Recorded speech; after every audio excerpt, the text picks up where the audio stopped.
Oh, hi guys. Am I supposed to do the intro here? Yeah.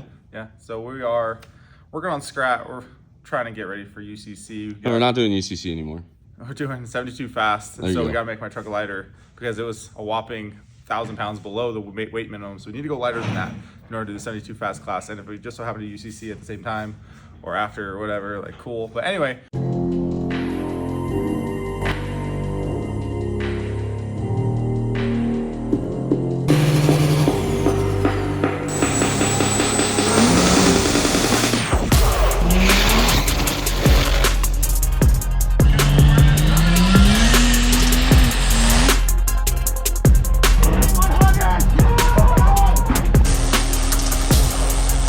We're back halving. I was gonna chop at the back of the cab, and the angle grinder kind of just slipped. So it went a little further than that. It's a 3/4 half. 3/4 half. Yeah.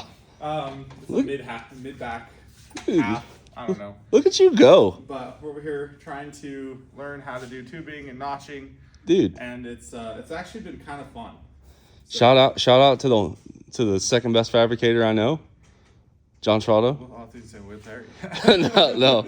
Will Terry's the best fabricator in Utah. Okay, we can show this really quick. Let's just show Will Terry's work right here. Look at this thing, right behind us. Yeah, I mean, if you guys haven't been following along, this video, by the way, guys, not gonna have a lot of educational content. So this is more just having fun with the boys on the weekends. But this is Will Terry's street car, and then we have Will Terry's. What's this gonna race Pro Mod? Pro Street. Pro Street. Okay, so we got Pro Street and then Real Street.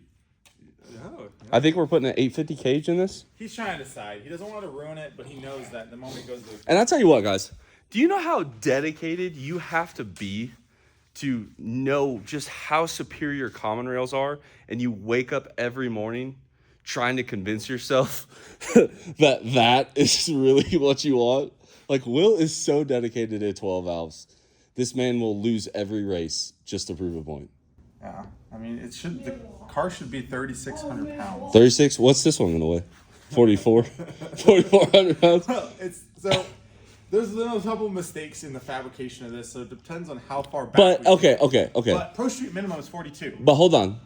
We got to give credit where it's due. Will did do that by himself. He did it by himself, and he learned on this. So yes. If you look at this one, then you look at this one, you're like, dude, yes. It has become so unlike myself, that when I realized that I could do way better, I just scratch that project, sell it, move it across the country. Will keeps them. So we like to give Will a lot of hell just because, you know what, growing up in the power-driven shop, Will used to give Myer and I quite a bit of razzing. And so, you know, it's nice to return the favor. And now that I don't work here and my employment's not on the line, like, this is a kind of fair game. But no, Will's a lot of fun to hang out with. Very clever when it comes to head, especially cylinder head stuff. Like the amount of he faces a problem, he overthinks that problem. Yeah. And a lot of times it works out really well. Yeah. Sometimes not so much. But back to Scrat here. This is you guys no stranger to the channel here. Myer's done a very good job. Now John did the cage originally. Yes. So it's gonna end up being a 25/6 Yep, cage. that's one thing awesome about what John did is he knew I wanted an 850 cage. Actually, I didn't want a cage at all, and he's like talking about like basically force my hand in getting a cage because I needed it, but I didn't think I needed it at the time.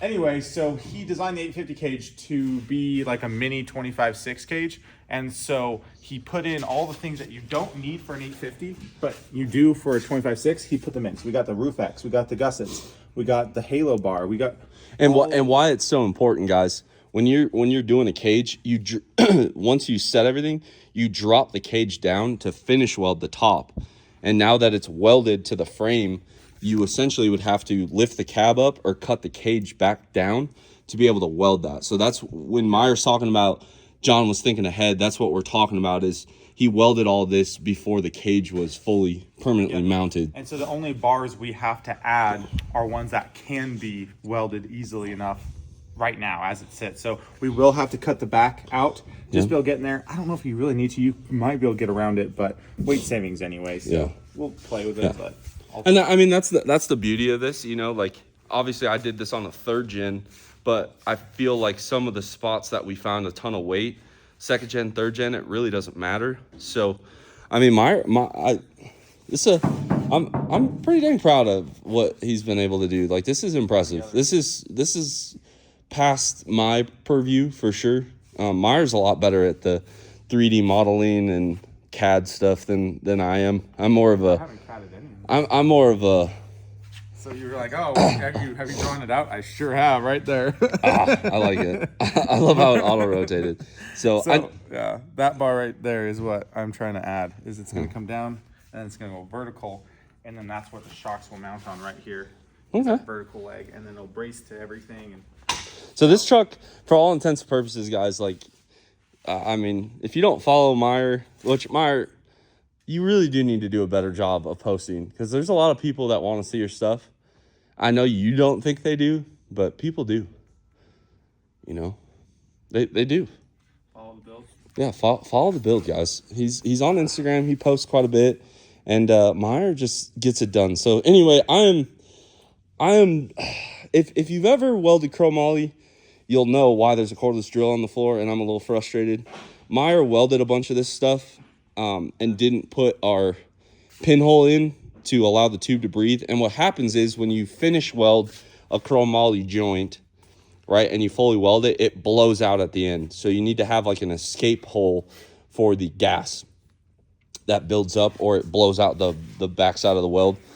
So I'm going to have to do that. And then, you know, Myer, honestly, looking at his welding, he could have finish welded it, but we'll crawl under there and try to. I didn't want to. Yeah, we'll try to help him out.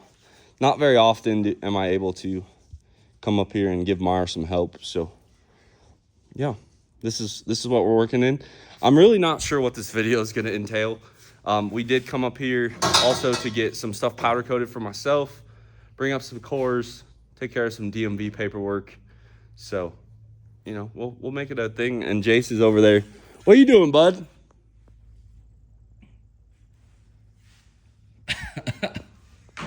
and I mean, golly, guys, look at the junker. Short bed, not a dent to be found. It is. Okay. This is wild. So Myer's over here making his back bars now. As you can see, very professional. I have spent about an hour and I may have welded 6 inches, but we're getting there. Chromoly, you don't want to cook the tube, so you gotta let it, like, you weld it, let it set, weld it, let it set. And honestly, the fitment on some of this stuff, very, very nice. There are some gaps. As you can see here, we're fighting the good fight on some gappage, but is what it is. We're gonna go get an adjustable headrest creeper so my abs aren't absolutely cooked when I'm done with this. One thing that I do find handy though, if you ever find yourself doing this in your garage, get these like kind of clamps here, and you can make adjustable hand rests to support your either your feed arm or your torch arm. And yeah, we're getting there. I got quite a bit done on this bar here. We went back there, kind of welded some more in the crotch of that bend, or that tube up there. We've come back here, bounced around up here, just trying not to have anything crazy. We got a little bit more into that corner there, and yeah, Myer's just notching tubes. So my goal today is I want to get from this point back finish welded. I feel like that's a good goal to have there, and probably start knocking out some of this. But as we get further up here, it won't be as bad. It's really a lot of these very intricate intersections. You got to weld one spot, let it cool, weld the other spot. A lot of bouncing back and forth. So now we are working on the down bar that goes from inboard of this cage bar to here. Myer and I kind of roughed in a measurement here and hoping that we nailed it. So these will support the coilovers that are going to go kind of over here. And this was our first attempt. Turns out the angle finder we were using was hitting a stop on that pipe bender, so it threw ours off. So now we're over here, got this one bent, and we're going to probably mock it up and see if we hit or missed on this. But yeah, slowly just been working on the finish welding part, kind of getting them all getting them all kind of in there. I just got that bar installed here, so now I can burn that all the way in and kind of keep working. I think we're almost out of gas, so we're gonna have to swap bottles, but slowly getting there.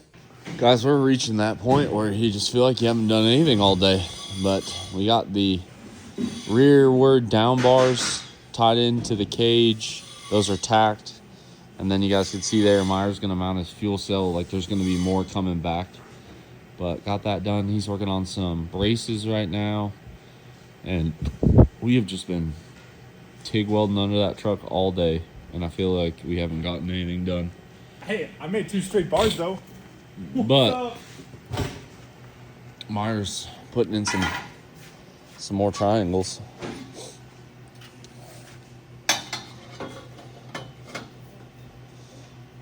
I mean, dude, your fit up's starting to get. Straight bars are a little easier.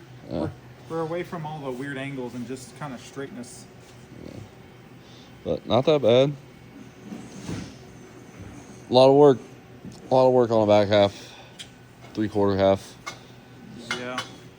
Okay, guys, it is currently, we've been here for about, I think, 12 hours now at this point. We haven't been working the whole 12 hours, but this is where we're at. We've been welding, bending. Myer, this is where his fuel tank is going to go.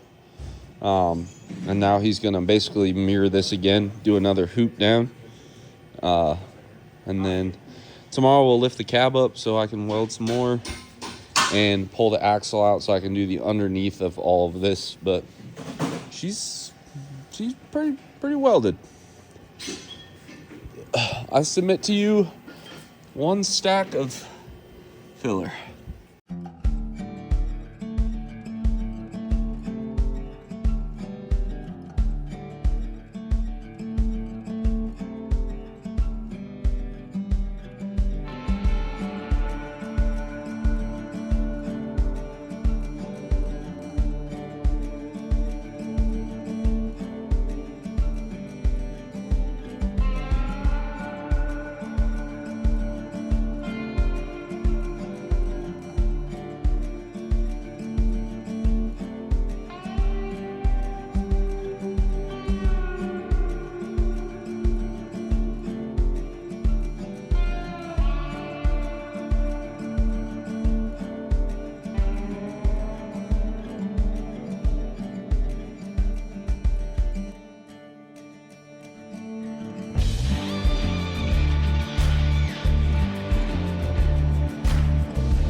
So as you guys could tell, we've been busy beavers today. And somewhere in this absolute... Is that how you're going to mount it? Sideways? It's gonna mount like this.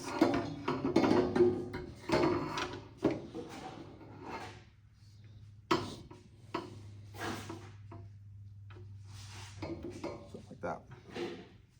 It's nice.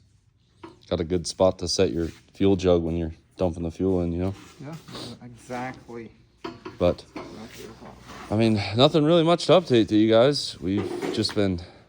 Just slow progress making, kind of. Yeah, we got... It's impressive how well this fits up, actually. Very... And, never mind, I can't say that. What were you going to say? I was gonna say, why this looks the way it does, but that's a secret for another one. Yeah. Secrets.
All right, folks. It is Monday, and between Myer and myself, I believe about 24 to 26 hours, we installed 17 bars, and there's a lot more welds on here.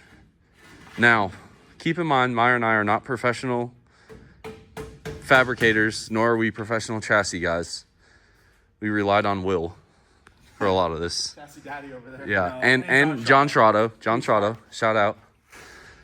Yeah, it's come together. The back half is basically, I mean, the main bars are here. This looks like really, really dumb, but I want to be able to dyno this truck, so I know I need to be hanging weight. So that's why the fuel tank fuel now cell, yeah, is so heavy duty. Like, it didn't need to be this, but it should be very adequate now. And holding a bunch of weight here, and then all the main bars are in. There's some more gusseting and stuff to do, tying the down bars up to more structural things so you don't have such a long unsupported section. More bracing on the cage. I need to run back bars towards the front just because in factory form you're using your frame rails to take all of the forces. You know, your axle trying to go forward, trying to transfer back, your frame rails are taking that. We got rid of those, which now means we're really using the three-dimensional shape of the truck and the cage to be able to take the weight. And so we need to be able to add, if we add a bar from the dash bar going forward to the front, that will really tie in a three-dimensional shape to where it's much more rigid, much more strong, hopefully. So that's the plan. We got to mount the sway bar in here, or the anti-roll bar. So that, I mean, that's kind of perched right there. It's sitting right on top of these diagonals, so that's pretty cool. I think that's gonna be super rigid. The shocks are gonna mount off the side of this tube. And then the axle will bolt in. We had to do a wishbone as well, so I got to figure that one out. But yeah, it's kind of come together, and it's kind of cool to see actually like the truck frame there. So, dude, this is dang cool. Yeah, I'm a fan. I'm excited for it. I think it's gonna be really fun. And then, so this is Will's street car, and Will is trying to convince me to come up here for a weekend and do his 850 cage out of chromoly. And I told him that if enough people feel like I should, I will come up here and I will weld it. I told Will if he bends the bars and everything, I'll TIG weld it. I mean, how bad could it be, really? Over here. So I would do it. I don't mind. I find welding so relaxing and therapeutic. That's gonna be your street car. Suspension. I like the wheels. Big fan. 17s. I like them. So, has this been on the PDD YouTube channel yet? No, this is a Oh, exclusive. for a long time. Look at that. So, It'll eventually make a debut when it's about ready for fire up, probably. there you go. Well, guys, we are gonna head home. I got one more thing to show you guys when we get home to close out this video, and then we'll carry out. But Myer, dang good job this weekend, bud. That's progress made for sure. Yeah. Having you here helped a lot. All bars, angle, eyeball. There's a lot of levels were used, a lot of angle finders. It is very true, very plumb. I can tell you this though, after watching Myer do this, if I ever attempted this, number one, I could do it in my garage without a doubt. Number two, I would just do a whole frame. A whole frame. Well, guys, we are home from Power Driven Diesel, and we got a little surprise. We went up there and also got some stuff powder coated. Myer and Dan were nice enough over there to get us through. So if you guys look, we got it all taped up here. We got our black clamps. We did our compressor cover in this Illusion Cherry. We also picked up an air filter, a 4-inch clamp, and then we went ahead and cleared our stainless pipes. So that's a little teaser for you of putting this all back together. In closing, guys, that was a heck of a weekend. That was a huge undertaking of Myer to do that. It's crazy to see how far he's progressed in that. And it looked pretty cool. I'm excited to see it done, and him out testing. And I think if everything goes right, I think that truck's gonna go super fast, and I cannot wait. I, for one, cannot wait to see him go out there and absolutely kill it. Truck's gonna be lighter, should leave a lot better, way more adjustability, and it's definitely a lot better than our factory frame 3rd gen. So, I mean, I'm telling you guys, Myer is coming out swinging next year, and I can't wait to see it, and hopefully be more of a part of it. It was a lot of fun. Anytime you weld that much, you know, you're always getting better. So it was a good learning opportunity for me. It's been cool. It was cool to watch him work, and it was funny to watch how progressively better the fit up and stuff like that became as we were doing it. And yeah, it was a good weekend. Got our stuff powder coated, picked a few parts for some people, made it back home safe and sound. Duramax did Duramax things, got us there and back. And yeah, little man came out. It was a good weekend. So hopefully you guys enjoyed a little break from the 4th gen content. We're gonna hop back on that now that we got our powder coated stuff and get that knocked out. So give this one a big thumbs up. Drop your comments down below. Subscribe if you are not already. And as always, I will catch y'all on the next one.